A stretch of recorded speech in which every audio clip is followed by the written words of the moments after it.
It started back in April, just weeks into the pandemic. Researchers at Oregon State University teamed up with healthcare workers and went door to door at random, offering up free COVID-19 tests. Their goal was to test even those carriers with no symptoms and to estimate how many people in the community were infected. The project was named Trace COVID-19. The number of people infected is a key metric, and it's a key driver of the epidemic. Because Ben Diel is the project's leader. As an infectious disease, the number of people that are infected now plays a big role in determining how many people are going to become infected in the near future. Information that could play a critical role when it comes to deciding when a state should loosen restrictions or tighten them. Over the months, the program has evolved to include testing wastewater for COVID as well. That's because with every flush of the feces of an infected person, an inactive form of the virus enters the system.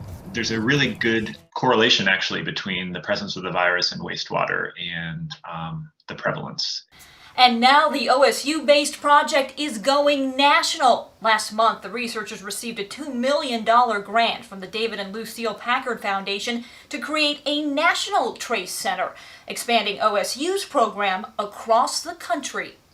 We see still a crying need for that more real-time data elsewhere in the country as well.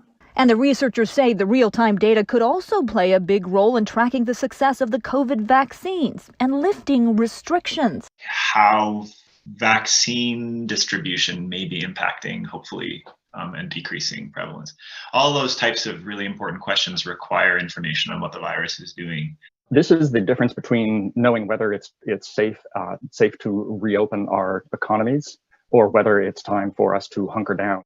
Information that will give us a good idea of how many people are infected with the coronavirus, not just here, but across the nation. In Portland, Keely Chalmers, KGW News.